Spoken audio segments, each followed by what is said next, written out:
In 2003, Melbourne, Lali Sokolov, a survivor of the Auschwitz concentration camp, wants to write a memoir about his experiences. He hires a nurse, Heather, who aspires to be a writer and has even completed special courses for it. The story shifts to Bratislava in 1942. Lali was returning home late with his girlfriend. There he saw two officers beating up a Jewish man. Lali stands up for a Jewish man. He even punches one of them in the nose. Fortunately, one of the officers was his acquaintance from school and helped him avoid trouble. However, shortly after, he and others are laid off from their jobs. Lali returns to his family home in the countryside. Soon, the authorities issue a decree requiring one person from each Jewish household to serve the Third Reich. Lali volunteered to go instead of his father and older brother, as he was unmarried. The next morning, Lali reaches the railway station and bids farewell to his family. During a transfer at the railway station, a former classmate and now a policeman from the night before advises Lali to escape instead of boarding the train. But due to heavy security, it is impossible. The Jews are loaded into cattle cars and taken to Auschwitz concentration camp in Poland. Upon arrival, they are not given their luggage and are ordered to strip off their clothes,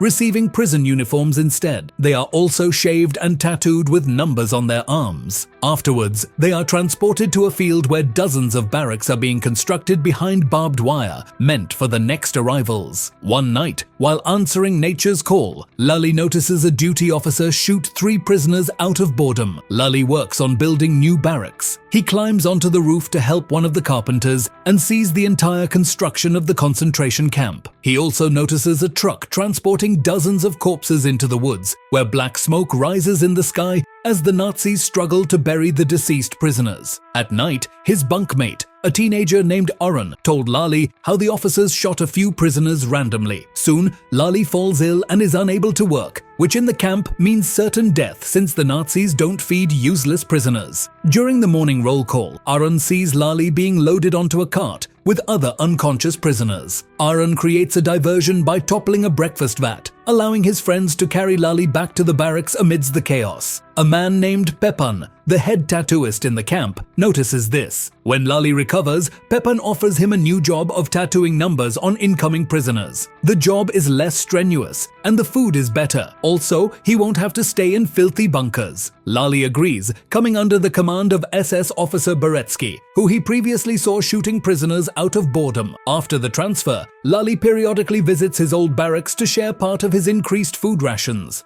During one visit, he learns that Oren was taken away to the gas chambers. The officers wanted to take Lali, but since he wasn't there, they took Oren. Lali was shocked and devastated by this news. One day, Beretsky orders Lali to go to the crematorium, from which black smoke rises. Fearful, Lali complies, mentally saying goodbye to life. Inside the gas chamber, he sees 2 corpses. Beretsky wants him to check their numbers, which supposedly match. Since Lali was doing the number tattooing, it will cost him his job. Lali clarified that the digits 3 and 8 just look very similar. He is then released. Beretsky comments that Lali is the first Jew to enter and leave the gas chambers alive. Soon, Lali meets Gita, a young woman whose number he tattoos on her arm. She works in the women's camp, sorting belongings confiscated from new arrivals, and is forced to hide a medallion gifted by her mother in her body cavities. Since Lali doesn't know her name, he can't find her. However, Gita catches his attention with a whistle when he's working in the women's camp. Beretsky notices this and, out of curiosity, pulls 2 women from the incoming group to see who Lali would prefer to sleep with. Both women were pregnant and asked for water, but were denied. One of them calls Beretsky a pig. This made Beretsky lose his temper, and he threatened Lali, ordering him to slap her. Helpless, Lali slaps the woman. Later, Lali brings bread to his cellmates in the old barracks. There, one of Lali's acquaintances inquires Lali if he has seen any pregnant women in the camp, since her wife was pregnant when they arrived at the camp. Lali lies, saying he hasn't seen any pregnant women in the women's camp, to keep him from worrying. Later, Beretsky then proposes a deal to Lali. He will deliver a note from Lali to Gita in exchange for Lali being educated, teaching the barely literate officer how to communicate eloquently with women. At night, Gita is woken up and taken outside, where Beretsky hands her Lali's note. However, Beretsky's romantic attempts with a woman he hired do not go as smoothly as planned. In the morning, he takes out his frustration on Lali, beating him, but quickly calms down. Meanwhile, unfortunately, Gita cut herself on one of the suitcases, but hid it from the others, especially the officers. Using his privileges as an administrative worker, Lali personally goes to the women's camp. There he finds Gita and gives her a love letter. He shares chocolate bought from Polish workers. Gita, in return, gives him a hidden ring to trade for more food. To avoid compromising evidence, Gita memorizes the letter's contents and burns it with her friend. The duo performed this routine every day, and their relationship enabled them to survive by bribing the officers. In the midst of a routine morning roll call, the prisoners were confronted with a harrowing sight as gallows were being erected within the confines of the camp. The guards hang 3 prisoners, including Lali's old friend from the barracks. Those 3 prisoners were caught trying to escape the camps. Just a few seconds before being hanged, Lali's friend shouted that finally he is free. Distressed, Lali decides on a desperate move and bribes the women's barracks guards to see Gita again. After their first kiss, she gives him her mother's pendant. She asks him not to sell it, but to keep it safe. One night, a drunk Beretsky with a bruised face summons Gita from the barracks. He compliments her and makes advances, but notices a cut on her arm that has become infected, a likely death sentence in the camp. Her cut was infected, and she was warm, indicating she was having a fever. However, he lets her go. Beretsky collapsed on the floor after drinking, calling out to Lali before losing consciousness. Lali arrived, carried him back to his barracks, and helped him. Once there, Beretsky vomited into the bucket that was supposed to be used for Lali's drinking water. There, he tells Lali about Gita's condition. Lali hid his stash under the wooden floor of his room to avoid any problems. All of Lali's thoughts are now focused on helping Gita. Soon, Beretsky orders him to find an assistant for tattooing among the prisoners. Since then, Pepan has apparently disappeared. Lali chooses Leon, a young man bullied by one of the guards. It turns out Leon has a romantic interest in guys. He was supposed to be in a different camp, but fate brought him here. While working, Lali asks Beretsky about Gita, attracting the attention of other Nazis. To save him from any trouble from the suspect of the other guards, Beretsky throws a chair at Lali. Lali goes to the women's block again, bribing the guards to see an exhausted Gita, who is brought to him by her friends. Returning to his barracks, he finds it now houses entire gypsy families. Someone from that family stole Lali's stash, hidden under the floor. Luckily, he was able to find his stash and was relieved. The next day, Beretsky sends Lali and Leon to work in the hospital, hoping Lali can get medicines. In the medical block, Dr. Mengele conducts experiments on patients. Leon starts singing to drown out the screams, catching Mengele's attention. That evening, Lali asks a nurse for antibiotics for Gita, but she refuses. Desperate, Lali goes directly to Mengele. The doctor agrees to give him a pack of medicine in exchange for a favor. Lali complies, bringing naked women to a fenced yard and carrying out a sick woman to free up a bed. He leaves them to freeze to death overnight. As he leaves, he hears one of the women behind the fence shout her name to Lali, ensuring he remembers who he condemned to death. Nevertheless, he secures the medicine and delivers it to Gita through one of her friends.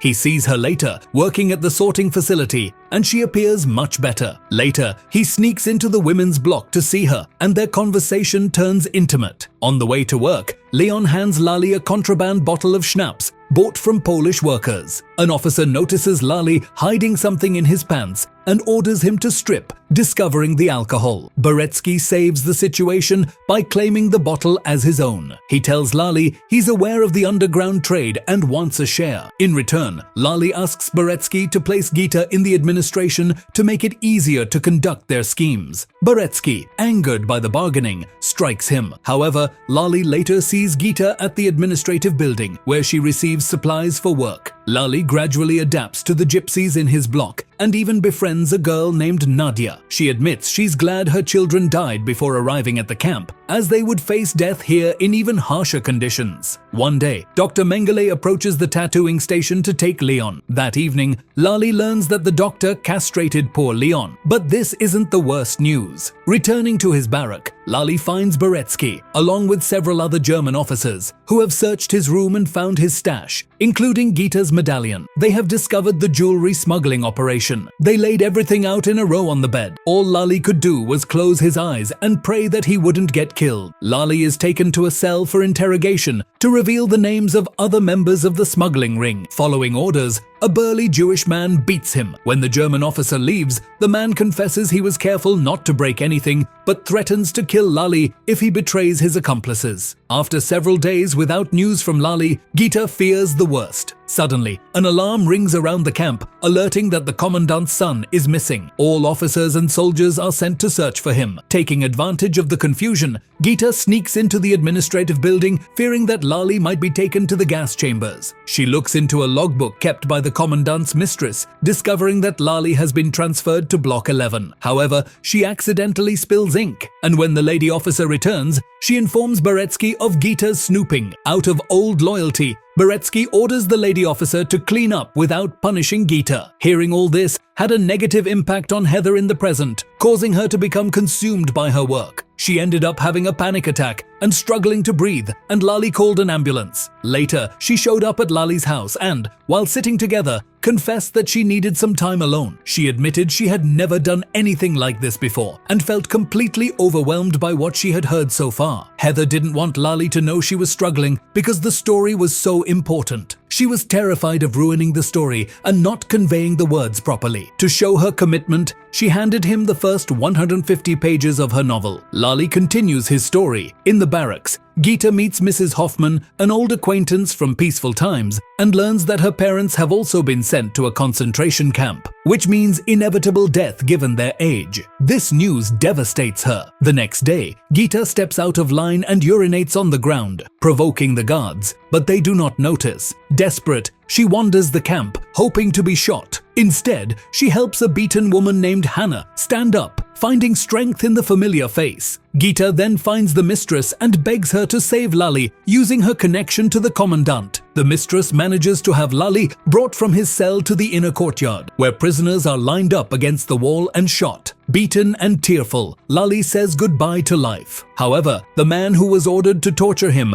leads him in the opposite direction. He helped him to the exit of the torture yard. Outside, he helps Lali into a truck that takes him back to the camp. In the morning, Beretsky wakes the beaten Lali, tells him he has the day off, and returns Gita's medallion, hinting at who was involved in his rescue. The officer reminds him that the contraband trade must continue, but with more caution. Lali suspects someone intentionally reported him to the guards. Beretsky threatens to strangle a gypsy boy until Lali swears his trust. Lali swore on the boy's life that he trusted him. Despite being given the day off, Lali takes his bag and goes to the administration to see Gita. Later that evening, Gita visits the commandant's mistress to thank her for the help. Despite being a de facto concubine to the Nazi officer, the mistress is deeply touched by the genuine love between Gita and Lali, though she herself is forced to cater to the whims of her overseer. Using her connections, Gita secures a job with Mrs. Hoffman. When she informs the head of the barrack, she is told to leave the room, where Lali is already waiting for her. He confesses his love to her, and through tears, she examines the marks of his beatings. That night, Lali wakes up to the noise outside and goes to see what's happening. Soldiers are loading the gypsies into trucks, separating men from women and children, and beating them in the process. When Lali asks what will happen to them, the guards threaten him with weapons. Disheartened by yet another act of violence, Lali stands in the middle of the camp until dawn. Soon comes the time to go to work, tattooing numbers on new arrivals. As he tattoos the newcomers, he notices black flakes falling from the sky, the ashes from the overworking crematoriums. At the same time,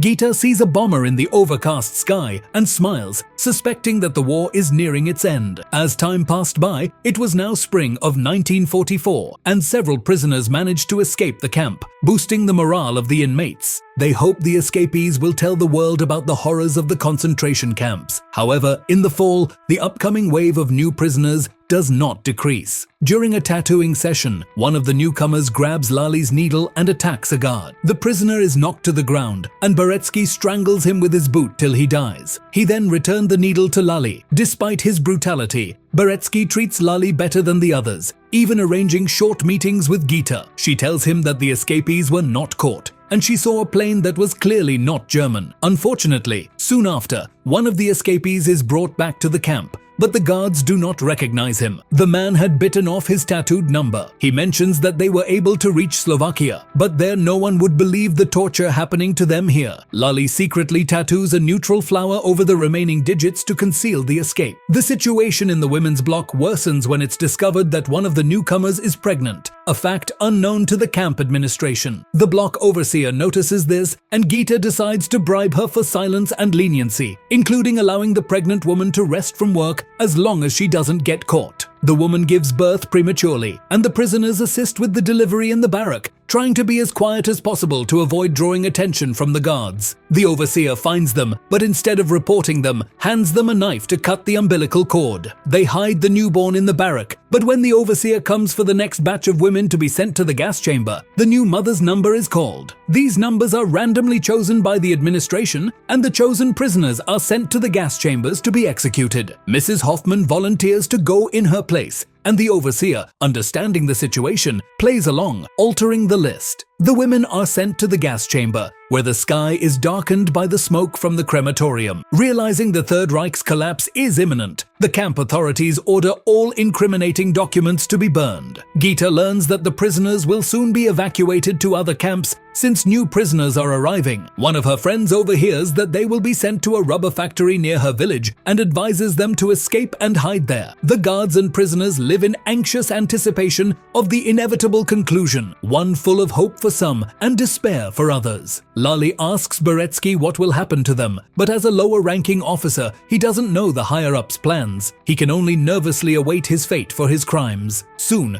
the women are lined up and marched out of the camp. Lali watches the column from behind the barbed wire. Gita tells Lali that they are being transported to Poland in another camp. Seeing Gita, he tells her to find his manager, Pavlich, in the fashion store when she gets to town. He promises her that he will find her when it's all over. The women undertake a grueling march through the winter of Poland. During the journey, one of Gita's friends dies from the cold, and they take her shoes, leaving the body behind. When Gita sees the sign for the rubber factory, she realizes they are near the village her friend mentioned and decides to escape with her last remaining friend, Hannah. The guards open fire but miss. In January 1945, Beretsky came to say goodbye to Lali, calling him a lucky man and a brother. He extends his hand, but Lali does not shake it. Later, when the men are marched out of the camp in columns, Lali sees Beretsky among the remaining guards. Lali is transferred to Mauthausen, from which he escapes in the spring of April 1945. Wandering through the forests, he eventually reaches the Soviet troops in Austria. Lali begs them to help him and tells them that he is being held prisoner at camp. The troops fed him and gave him shelter. Lali washed himself up and ate good food after a long time. The troops noticed that Lali was well-spoken. They used his language skills to communicate with the locals, even inviting local girls to dances and bribing them with jewels and money. The soldiers then used to force themselves on women. After many weeks, when the soldiers trusted Lali enough to leave him unattended, Lali seized the opportunity to escape. He buys a bicycle with jewels